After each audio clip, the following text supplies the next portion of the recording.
quelqu'un de Marseille 2013, peut-être, par rapport à la réunion? À la fin de la réunion? Au début, peut-être, de la réunion, pour savoir pour quelle raison je ne peux pas y assister. Comment? Bah là, tout de suite, on peut pas. Mais Dans après, l'ascenseur, on va travailler un peu pour préparer la réunion, d'accord? D'accord, mais Madame Cabrera, vous qui travaillez pour Marseille 2013, donc j'ai pas le droit d'y assister. Est-ce que vous pouvez m'expliquer pour quelle raison? On reste entre administratif. Comme les habitants étaient tous d'accord pour que je puisse y assister, Marseille 2013 a dit non. Vous êtes avec votre micro, pas... Ok. D'accord, est-ce que je peux vous demander de vous présenter puisque je... Est-ce que vous pouvez sortir Je suis de Christophe Angébert, à MPM. MPM pour Marseille-Provence. France Métropole, d'accord? Métropole, c'est une administration, vous connaissez un peu, vous avez lu un peu les éléments? Voilà. à tout à l'heure, on Laissez-nous- répondra à vos questions Voilà, avec grand après, plaisir. on finira la réunion. Et puis vous pourrez me dire dans quel quartier du Nord ça se passe bien aussi? Je m'appelle Zora Berich et je suis à la section CSF Saint-Barthélemy 3. Et la CSF, c'est la Confédération syndicale des familles qui existe depuis 1945.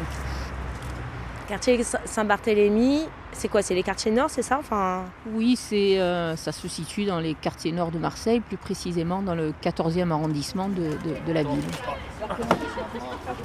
Voilà, le site qui a été, j'allais dire, choisi par Marseille 2013, la Logirem c'est un bailleur, pour que se réalise un projet quartier créatif jardin possible. Et ce projet, c'est quoi? C'est de travailler sur la création d'un jardin des possibles parce qu'il y a des populations migrantes et on a pensé à un moment donné que la culture pouvait être au bas des immeubles en créant ce jardin éphémère qui restera 1 an où on plantera de la lavande, où on plantera des herbes diverses et variées qui viennent de l'ensemble des pays de la Méditerranée, d'Italie, etc. Christophe Madrol, vice-président de la communauté urbaine Marseille, chargé des fonds européens.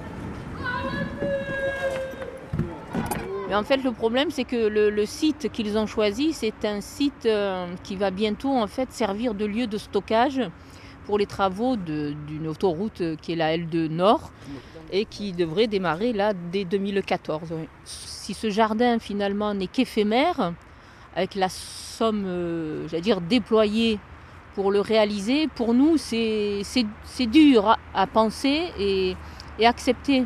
C'est quand même, au bout d'un moment, c'est méprisant. Il y a une forme de mépris et d'irrespect. Et ça coûte combien? 422 000 euros. Donc il s'agit pour 422 000 euros de réaliser un jardin qui restera qu'1 an. Vous savez, la culture, il y a de la culture pérenne et puis il y a de la culture éphémère, comme jardin est possible. Pour moi, la culture, ça tient compte du culte, de l'origine des gens. Moi, je me limite, dans ma propre définition de la culture, à James Bond, à Skyfall et à Patrick Bruel, le Café des Délices. Vous n'avez pas peur qu'un budget de 420 000 euros pour planter de la lavande qui va durer 1 an, ça puisse être choquant? Ne soyez pas limitatifs. Bah. Attention, pas simplement de la lavande, il y a d'autres herbes. Mais je ne suis pas un spécialiste agricole, moi. Souvent dans les articles de journaux, on a vu que les associations du territoire refusent la culture. C'est pas vrai, on refuse pas la culture parce que dans nos quartiers, la culture elle est là depuis que les quartiers ont été construits. Il y a eu des acteurs, des pièces de théâtre qui ont été jouées. On a des artistes sur le terrain et ce qui est dommage, c'est qu'ils n'ont pas travaillé avec les associations culturelles de quartier comme Maméga ou d'autres associations. Maméga qui travaille sur la mémoire. Sur la mémoire, voilà, sur la mémoire. Il y a d'autres associations qui font de la culture. S'ils avaient travaillé avec ces associations-là, eh bien, on aurait pu trouver des artistes sur le terrain et pourquoi pas ramener des artistes de l'extérieur et partager leur expérience. C'est ça le problème chez nous, c'est que dans nos territoires, on décide toujours pour nous. C'est qu'on n'a pas de cerveau, on n'a pas de décision à prendre, ils décident pour nous. Mais quand ils arrivent, ils nous mettent au pied du mur. Là, c'est bon, c'est 40 ans de pied du mur. Il faut qu'on arrête de dire ces gens qui sont dans les quartiers ne réfléchissent pas. Ils savent que crier, parce que nous, on nous fait passer pour des crieurs et pour des agressifs. Mmh. Oui, ils ont raison.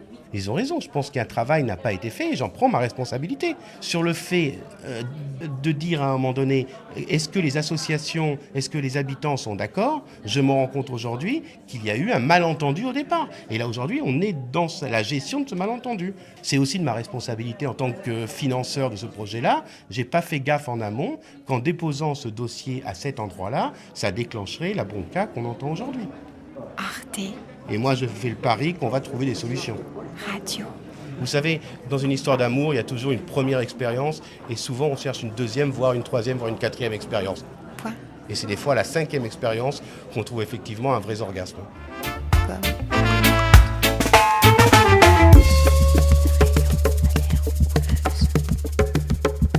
Habitants du panier de Marseille tout en entier, il faut se mobiliser, se réunir et s'expliquer. Organisons une défense, soyons plus malins qu'ils ne le pensent. Gaudin devient méchant, Gaudin devient menaçant. Il faudrait lui faire comprendre que notre quartier n'est pas à prendre, lui faire ravaler son projet euroméditerranéen.